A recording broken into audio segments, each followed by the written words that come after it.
misinformation. This is why it should always be, you know, they ask you when you're ever doing research on your phone and on a computer, do you want to put this, you know, when you're doing all that great stuff, and it asks you when you go in, do you want to put it on your on the front of your phone, or do you put it on your desktop, and you put it up there? Why? Because every time you go on there, you want to make sure you have access, and you ain't got to go through all these changes, going through all these folders. Well, this is the way it's supposed to be with our walk with the Abba. He is supposed to be here on our hearts. That's the notebook. That's the front page. So that anytime something comes up or happens in our lives, we're able to deal with it and not allow it to deal with us. Right. This is why the enemy comes to violate and try to destroy our, and he wants us to walk away in a violent manner. Watch this, and we're going to move on.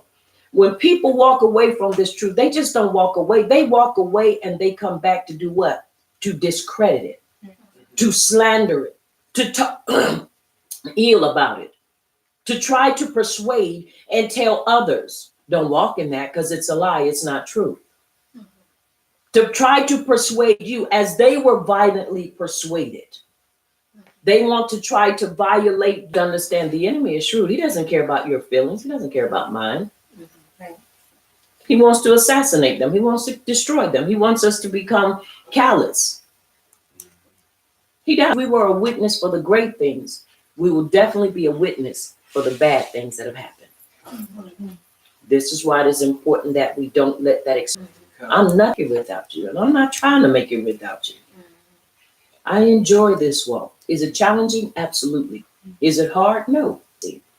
And not letting the Torah, what? Depart out of our mouths and holding on. That's right. And it is our lifeline. And it is so. And it is so. Very important for us to understand this. Let us have another song. I'm nothing without you.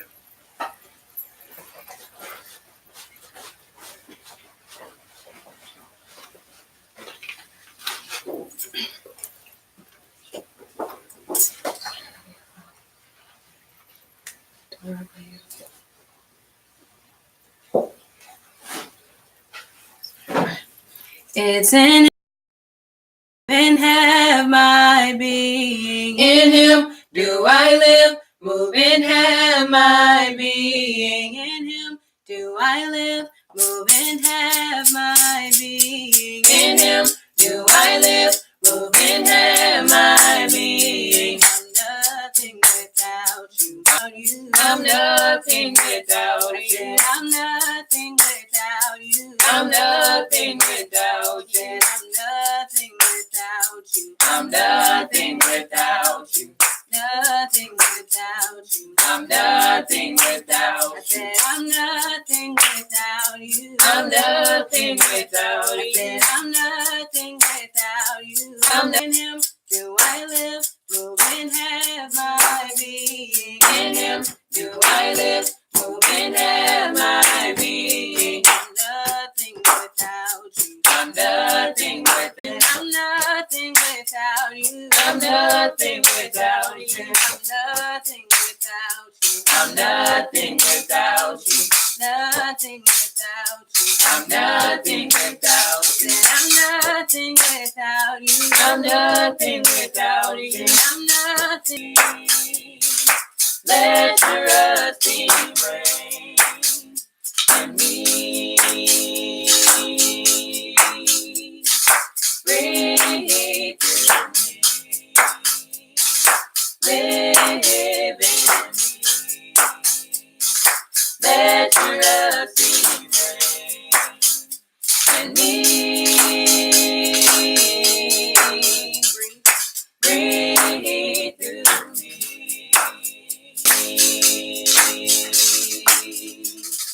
Bring it to me. live in me. Let your anointing reign in me. Said I'm nothing without you. I'm nothing without you. I'm nothing without you. I'm nothing without you. I'm nothing without you. I'm nothing without you. Nothing without you. I'm nothing without you. I'm nothing without you. I'm nothing without you. I'm nothing without you. I'm nothing without you. I'm nothing without you. I'm nothing without you. I'm nothing without you. I'm nothing without you. I'm nothing without you. I'm nothing without you. Nothing without you. I'm nothing without you. I'm nothing without you. I'm nothing without you. I'm nothing without you. I'm nothing without you. So breathe through me. Live in me. Let your anointing reign in me. Bring it through me.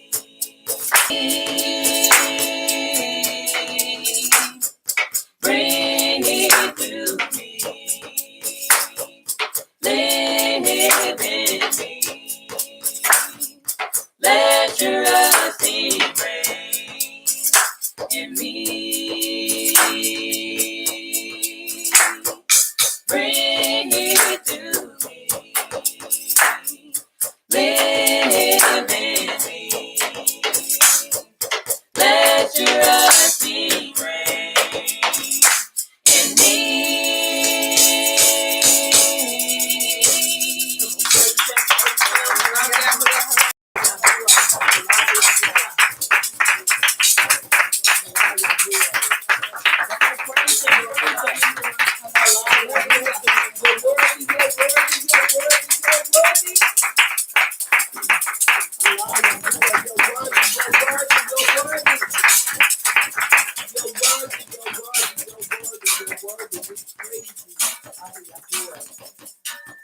For who you are and for what you've done and what you continue to do for us, your people, at this appointed time. Now it is time for us to read our affirmations. Repeat with me. I purpose to develop my Ruach. I purpose to develop my Ruach. I purpose to walk in the light of Torah. I purpose to walk in the light of Torah. I am Ibram. I am Ibram. I am born again. I am born again. I am Ibram. I am Ibram. I have the life and nature. I have the life and nature of Yahuwah in my Ruach. of Yahuwah in my Ruach. That life is. That life is the Torah of Yasharal. the Torah of Yasharal. I purpose to walk in. I purpose to walk in the Torah of Yahush is in me. is in me. Yahuwah's knowledge. Yahuwah's knowledge is in me. is in me. Yahuwah's ahab. Yahuwah's ahab is in me. is in me. Yahuwah's wisdom. Yahuwah's wisdom is in me. is in me. He is teaching me. He is teaching me. He is leading me. He is leading me. I am a child of Yahuwah. I am a child of Yahuwah. The Ruach. The Ruach HaKodesh. HaKodesh of Yahuwah in me. of Yahuwah in me is leading me. is leading me. I'll follow her leading. I'll follow her leading. I'll walk in the Torah. I'll walk in the Torah. Yahush. Yahush. Our Mashiach. Our Mashiach. And it is so. And it is so. Now our declaration combined with a request from the Abba.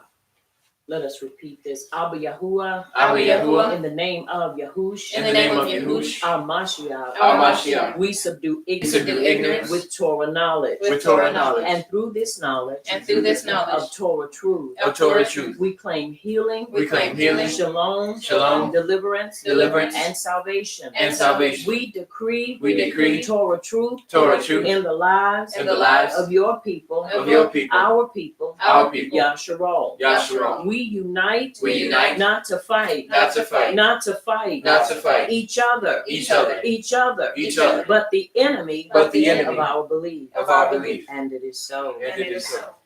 I decree a time of rest, shalom, and truth in Yahuwah through Yahush our Mashiach. And it is so. And it is so. As we prepare to bow before our King.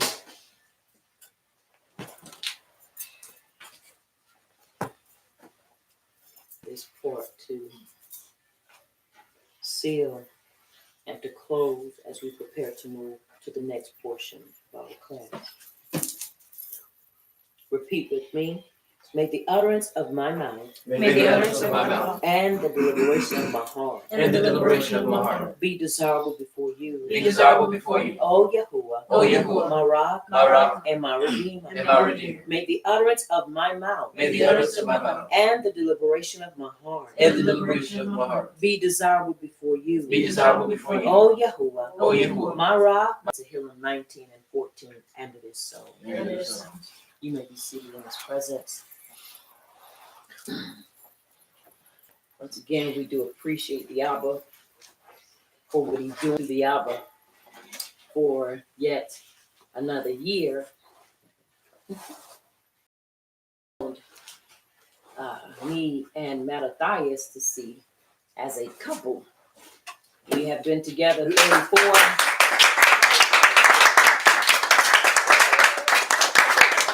And married 33.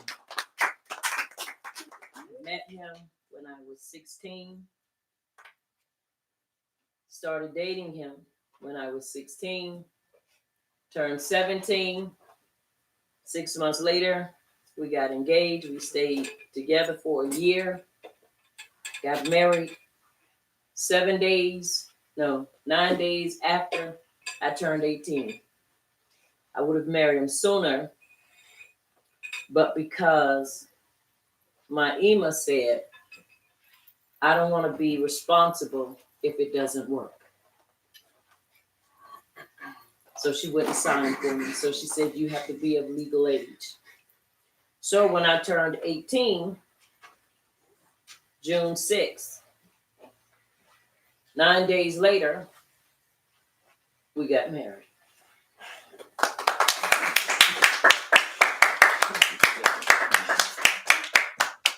It has been challenging, but it's been worth it.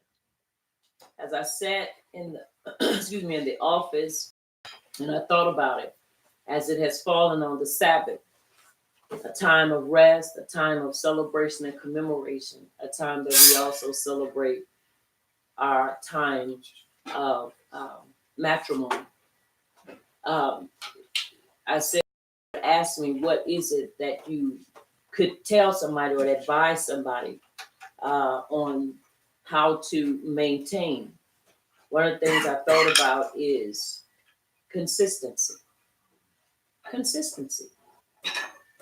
And in that, because when we got married and got together, we were not in truth. So, everything we did it based upon Christianity. Prayed, fasted, sacrificed, and communication. Whenever those two things fail, that is when a marriage will fail. That's right. They say, when you're angry, don't talk. I beg to differ. Because people say, well, when you're angry, you can't get anything accomplished. When you're angry, you can. Now, I'm not talking about throwing blows. But I am talking about being able to intelligently, you may be emotionally distraught, but being able to convey your feelings. We were taught, if you're angry, and if you're frustrated, walk away and wait. Do you not know the moment you do that is the moment you close the door to the opportunity for healing and for the issue to be resolved? Right. Because you have to understand, many times when you're angry, you've already went over it 50 billion times in your head.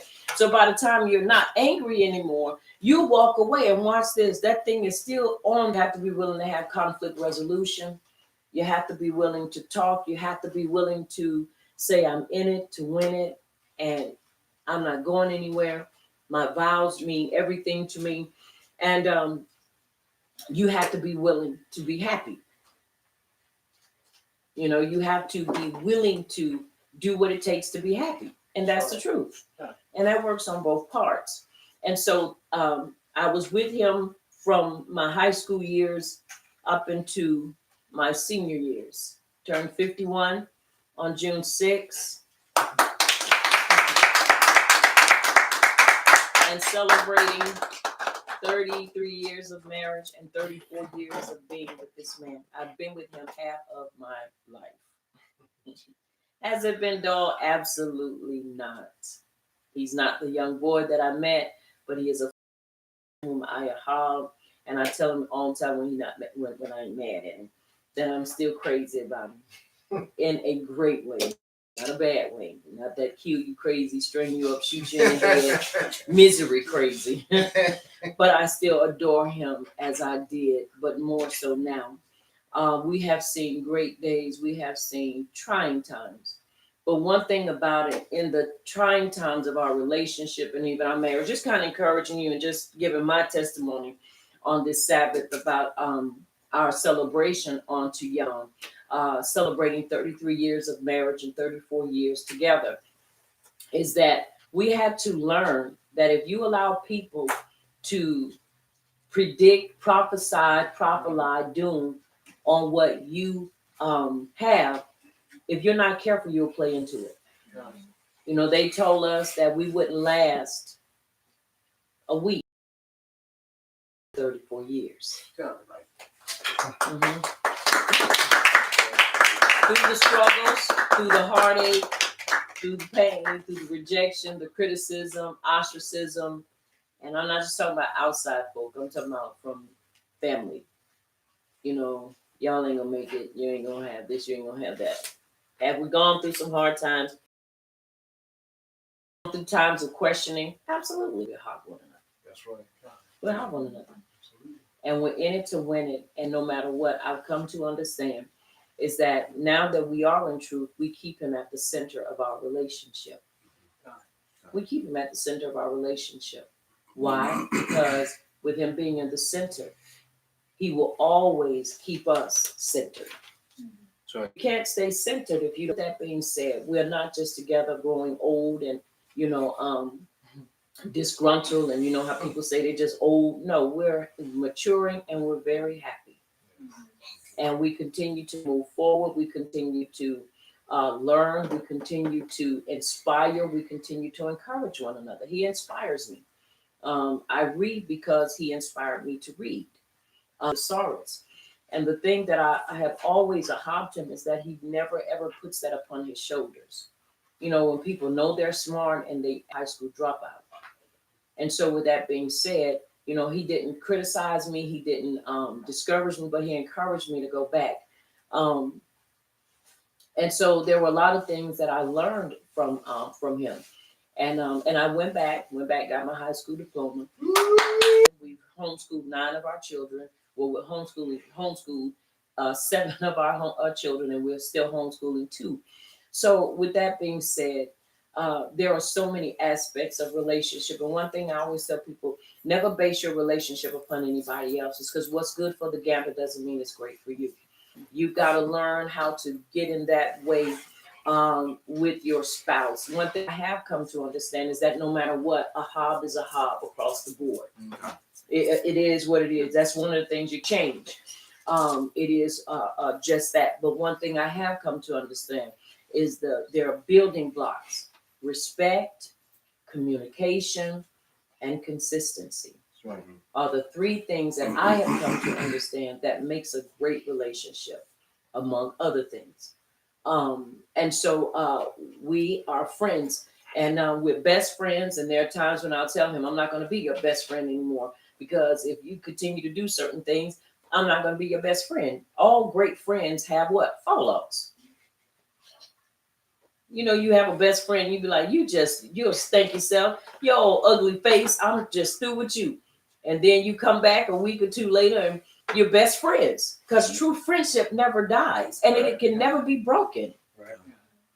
And that's the great thing about relationship. A real relationship will never die, and it can never be broken. And watch this, nobody can ever come between you. Right. They can't, because there's no room.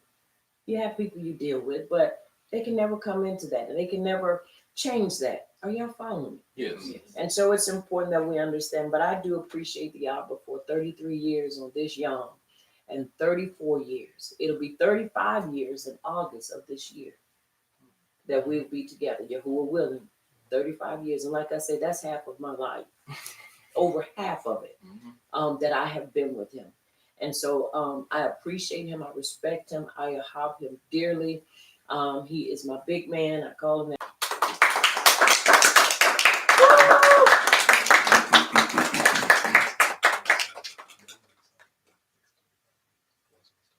That's right. May. That's right. May, Mother's Day. So 35 years now. We've been together, engaged. We got engaged in August 18th, but we started courting May on what they call Mother's Day. So it's actually 35 years of being together, and it has not been a dull moment. It has been very interesting. But once again, I have the Abba for allowing us to make that connection, and that connection has not been broken. Once again, you're in a relationship, you're married, whether you've been married 4, 5, 25, 50 years, 3 years, 2 years, 2 weeks, a week, 3 months, 4 months. The bottom line is consistency, communication, and respect. That's right. And those have to be steeped in the center of Abba Yahuwah. Let Abba Yahuwah come up from the center and cause it to blossom out. And it'll work. It will work. It will absolutely work. So we do praise the Abba once again for this, our time of celebration and commemoration of the Sabbath, and also of our anniversary.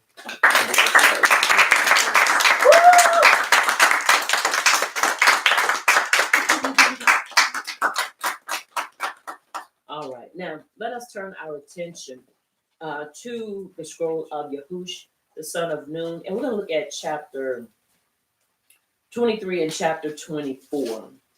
And while you're turning there, as you're turning there, I want to read Yehukanan chapter 5. Yehukanan Aleph chapter 5, verses 1 through 15. While you're turning to Yahush, I try to be mindful of this, because this is one of the things that the Abba gave me to make sure that I constantly read in the hearing of our people. And that is to be mindful and consistent with our walk and our acceptance of Yahush being the Mashiach and the son of Yahuwah. But I want you to turn your attention to Yahush chapter 23, the son of Nun. And we're going to read that. But I want to read this in your hearing. Once again, as I said in the beginning of each class that we have, is that it is very important that we remain consistent and mindful of the gift that the Abba has given us, the gift of life through who? Yahush HaMashiach. One of the things that we must understand is that the law was not done away with, but the portions that were improved and made better were the sacrifices. This is why we only needed one, and that is or was Yahush HaMashiach. And so it is important that we understand that what they faced then is what we face now. Gnosticism. What is Gnosticism? Means knowledge. There is a form or a knowledge that is out there and that has been out there for a very long time. And this knowledge has begun, taken many people by storm, and it has come in and actually crippled many of people's beliefs in the Mashiach. And so what Yehukanan had to do was that he had to rebuttal that by the tires off of a car. It can't what? It can't roll. And I've come to understand this: if you put the wrong tires on a car, it won't move it. It will not allow the tires to flow. It's all twisted and beguiled and all misconstrued and all destroyed. And our belief, this is what he wants. And so the important thing about understanding the gift is receiving it, or receiving him, not it receiving him. Very important. So I want to read to you what he was dealing with in that time and what we're dealing with. We deal with the same thing. Are you hearing me? Yes. It's with the consistency and with keeping people believing and accepting the gift, and that is the Mashiach. All right, chapter 5, and it reads: everyone who believes that Yahush is the Mashiach has been born of Yahuwah, and everyone who ahabs the one bringing forth also ahabs the one having been born of him. By this we know that we ahab the children of Yahuwah, when we ahab Yahuwah and guard his commands. For this is the ahab for Yahuwah, that we guard his commands, and his commands are not difficult, because everyone having been begotten of Yahuwah overcomes the world. And this is the overcoming that has overcome the world, our belief. Our belief in what? In the Mashiach. And not just in any Mashiach, but Yahush, the son of Yahuwah. Who is the one who overcomes the world but he who believes that that Yahush is the son of Yahuwah. This is the one that came by water and blood. Yahush Mashiach, not only by water, but by water and blood. And it is the Ruach who bears witness, because the Ruach is the truth, because there are three who bear witness, the Ruach and the water and the blood, and the three are in agreement. They're in agreement. And because they're in agreement, their agreement stands when everybody else's does not. Mm-hmm. Now listen what he says. If we receive the witness of men, the witness of Yahuwah is what? Greater. Because this is the witness of Yahuwah, which he has witnessed concerning his son. The one who believes in the son of Yahuwah has the witness in himself. The one who does not believe Yahuwah has made him a liar, because he has not believed the witness that Yahuwah has given concerning his son. So it is very important that we understand that regardless of what men may witness or testify of, the witness that we need to be assured of and hold fast to is the witness that Yahuwah gave of his son. Are y'all following me? Yes. And this is the witness that Yahuwah has given us eternal life. And this life is in his son. So that means that if we reject the son, we reject what? Eternal life. Mm-hmm. He who possesses the son possesses life. He who does not possess the son of Yahuwah does not possess life. I have written this to you who believe in the name of the son of Yahuwah, so that you know that you possess everlasting life, and so that you believe in the name of the son of Yahuwah. And this is the boldness that we have in him, that if we ask whatever according to his desire, he hears us.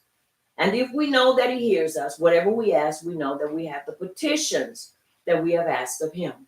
And it is so. And it is so. Very. Why is it important? Because without him being in our lives, we're missing it. We're fumbling around and we're groping in darkness, and we're trying to get something that we can't get unless we have the access and have the key. And Yahush is the key to our lives. Right. Very important to understand that. All right, now let us take our attention to Yahush, the son of Nun, chapter 23. And we're going to read chapter 23 and chapter 24. And in this, when we go into chapter 24, we're going to be dealing with two things, chapter 23 and 24. Chapter 24 is going to deal with the brothers and the new moon god. And then we're going to look at the covenant renewed at Shemek. We're going to look at the renewing of the covenant. The thing that is so important for us as a people to understand, and before there can be a renewal, there has to be a putting away of the fallacies, the idiosyncrasies, the idol worship, and putting away false doctrines. Until those things are done away with, renewal can never come. That's right. That's very important for us to understand. And so we're going to look at Yahush and his stand and bringing forth a renewal. One of the things that is so consistent is that our people, without fail, continue to do the same thing over and over again. Mm-hmm. Let me show you how we know this, because it's written in a book. It's written in a scroll. Mm-hmm. From every generation, you can see the consistency. We are a consistent people when it comes to everything outside of truth. But when it comes to truth, that is where we at times struggle and we stagger. Why? Because there are still things that we have to remove. There's still sifting that has to be done. There's still purification that has to take place in our lives. And when these things are done, then we're able to truly see clearly and receive what it is that we need to receive so that we can move forward. And it is so. And it is so. All right, I'm going to read, we're going to read chapter 23, and then I'm going to come back and read this footnote for you. Chapter 23 deals with Yahush's farewell to the leaders. He has fought the great fight of belief. He has led the children of Yasharal to this point. Now it is time for him to give his farewell. But in his farewell speech, it is also a warning. Are y'all following me? Yes. Why? Because he understands that one thing about our people is that we are consistent in our doings and in our dealings. Okay, so we're going to begin with chapter 23, and we're going to read. Let's read 6 verses, please.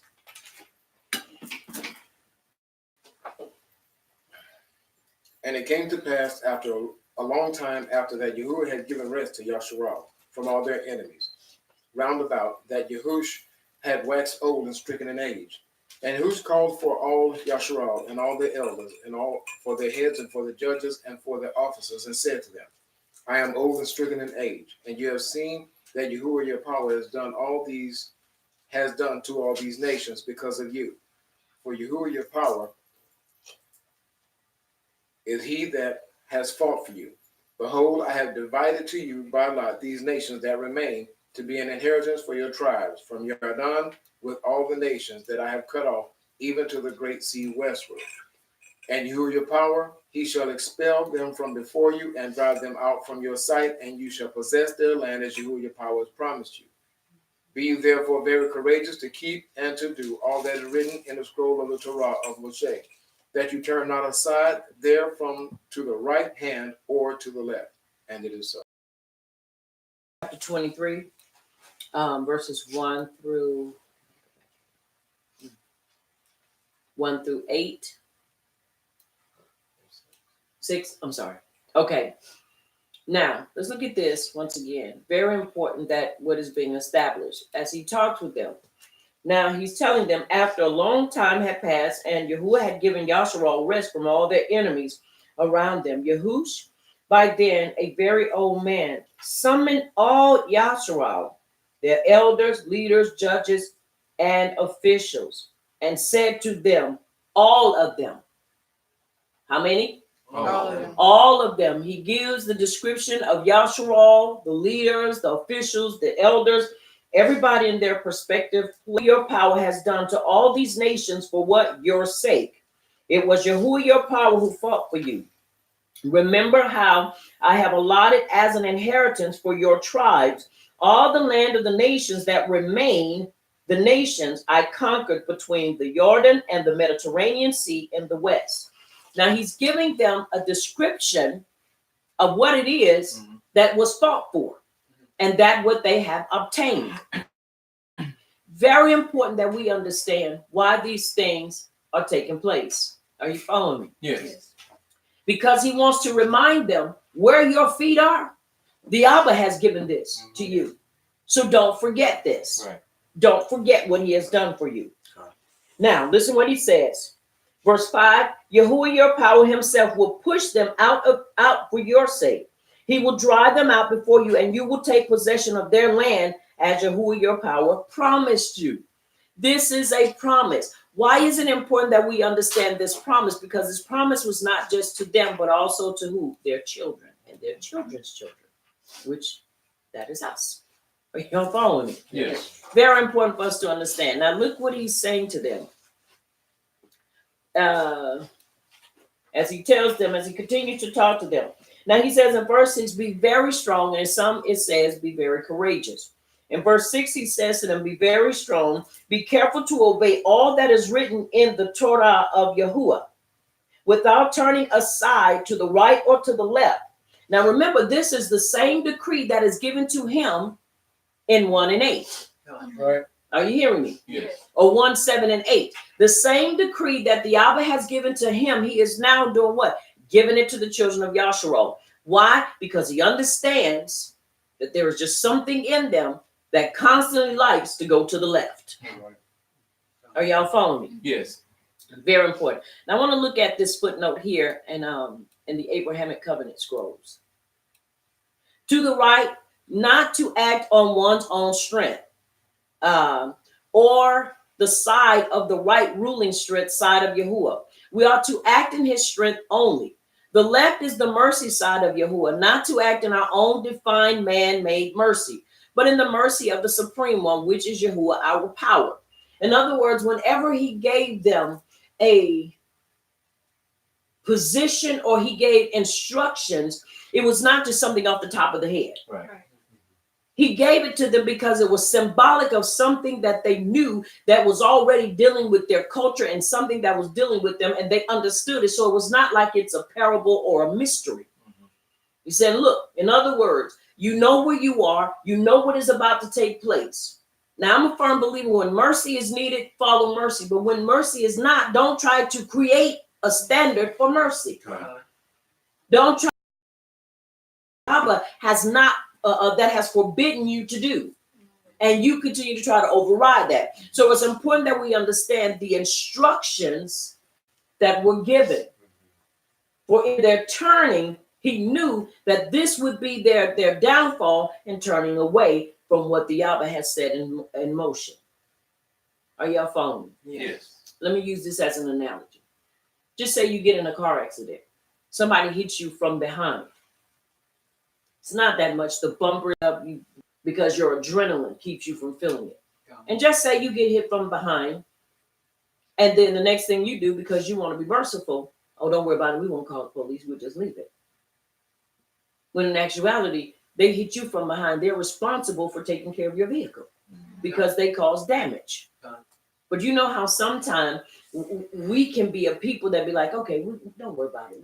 We can, it's no problem. Especially if they come into you with this, sad sob story, and they're driving a Mercedes. They're driving a Lexus. They're driving one of these nice SUVs, and they're saying, I didn't mean to, and maybe we can make a deal, and we ain't got to go through this and go through all that. And watch this, and then you let that slide, and then you can't contact them because they didn't give you the wrong phone number. And they didn't just basically bamboozled you and got away. Well, this is the same thing that the Abba is saying. Don't turn, because when I give you the decree and when I tell you to do what I need you to do, I don't need you to get into your feelings and start trying to rationalize or justify what I'm getting ready to tell you to do. Are y'all following me? Yes. Very important for us to understand that. Now he tells them now, why is he telling them this? Once again, it is because he is getting them to a point to understand in order to execute the Abba's instructions and to maintain his instructions, you got to be very strong and courageous. Does that make sense? Yes. Now listen what he says. Do not, verse 7, associate with these nations that remain among you. Do not invoke the names of their powers or swear by them. You must not serve them or bow down to them. But you are to hold fast to Yahuwah your power as you have until now. He was telling them this because one thing I have come to understand about our people is that our people, we are people that we have to see it. We have to see it. Let me show you, case in point. I've been really getting a lot of books that's showing us or showing me how to understand what takes place or what is the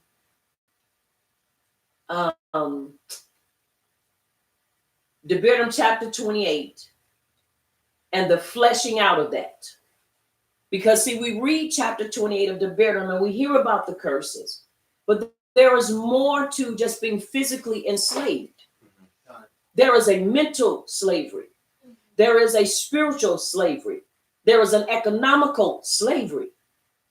And until we understand how to flesh this out and be able to see all these aspects, it becomes blurred and it becomes the line becomes marred and moved because we only see, okay, we had change. But understand, those chains may have been removed from our necks, but we are still, many of us, in bondage. And I've been reading the different books, and one of the things, and listening to different lectures and even speeches. Heard one by Malcolm X, Bullet or Ballot. Nice speech.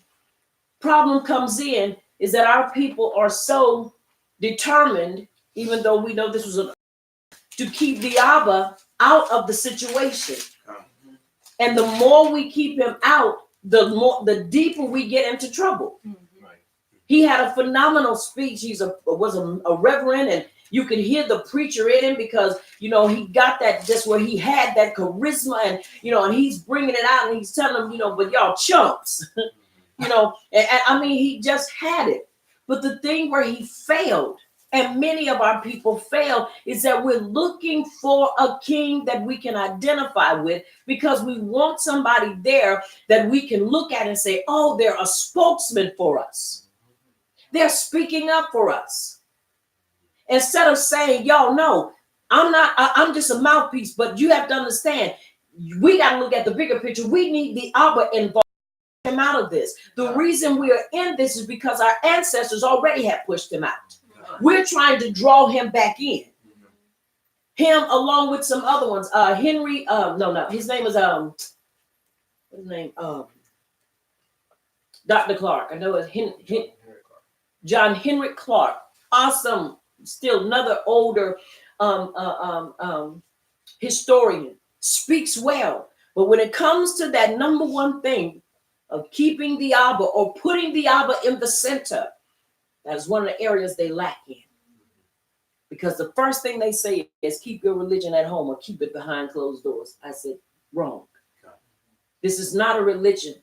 It is about us getting our people together and getting in that place that we never were in the beginning, because it was lost in our ancestors, so that we can provoke the hand of Abba Yahuwah for us and not against us. That's right.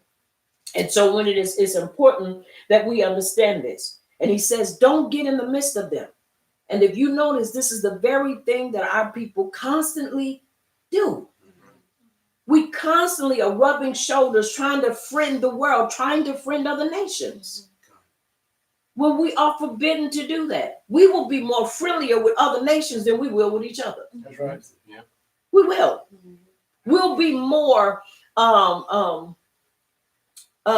sensitive and more patient with other people than our own people. We'll be ready to cuss one another out, dog one another out, before we will with anybody else. Now listen what he says to them. Once again, I know I read to verse 8. Listen what he says in verse 7. Once again, and I'm reading it from the Abrahamic covenant. He says that you come not among these nations, these that remain among you, neither make mention of the name of their mighty ones, nor cause to swear by them, neither serve them, nor bow yourselves to them. Are y'all following? Yes. Why is this decree given? Because Yahush, the son of Nun, understood that our people, without the visual or being able to see a leader that will lead and will take that place to say, don't do, they will become scattered. Y'all follow me? Yes. And this is why we really are scattered today, or to y'all.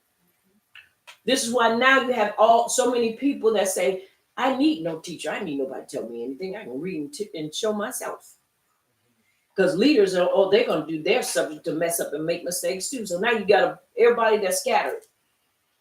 Are you following me? Yes. And one thing I've learned, follow me with this, in nature, is that a queen, and just talking about the things in nature, a queen bee over her hive.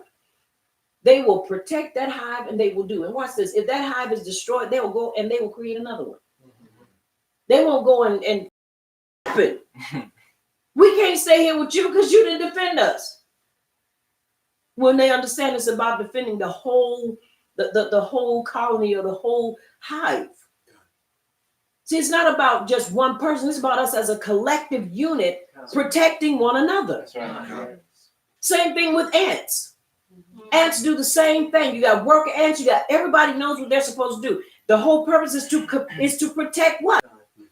And he says, look, and he's giving them once again, and he says, don't bow down to them, don't serve them, because he understood.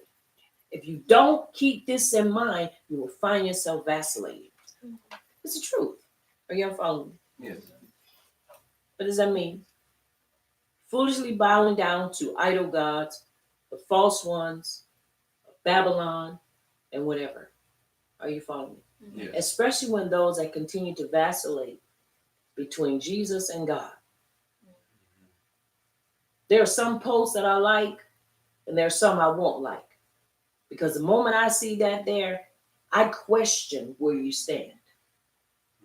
Because you have to understand, when you understand that you are ministering to the congregation of Yahshua, everybody ain't gonna like what you say. Everybody ain't gonna get down with what you say. And it is not for me to try to get in the mainstream to do what, to try to make people like it. Because the moment we start vacillating between titles and names, you've just given up where your alliance is. Because I'm not going to reshare a post that has God in it. I'm not going to reshare a post that has Jesus in it. I'm not going to reshare those posts. Why? Because the moment I do that, I relax or settle my standards. I didn't come out of that to constantly be going backwards and forth in it. That is not what we're supposed to do. And many times our people will do this. Why? Because now you are bowing down and you are following in that path. And he gave them instructions not to do that. Are you hearing me? Yes. Not for them not to do that. He understood they would do this, but you ought to hold fast to the power, to your power, as you have until now. He says you've held on up to this point. Now, do not let go. This is why it is important that we remind ourselves, don't let go. You're going to be challenged. You're not going to always be challenged with the bad things. You're going to be challenged with the great things. Oh, they nice. You know, they ain't nothing wrong with them. They nice. You know, we can rub shoulders with them. They cool. You know, there's a type of shalom around them. We can deal with them. Don't be fooled. Because the only way two can walk together is except there is an agreement. So where is the agreement? Is it on your part or on their part? If we follow them, then that means we agree with their standards. If you don't see them following you, that lets you know they do not agree with you. And that is important for us to maintain and follow. Are y'all following? Yes. Very important. All right, let's pick up at verse 9. Son of Man, chapter 23, verse 9. 6 verses. Mm-hmm. And it reads, For Yahuwah has driven out from before you great and strong nations. As for you, no one has stood against you to this day. One man of you put 1,000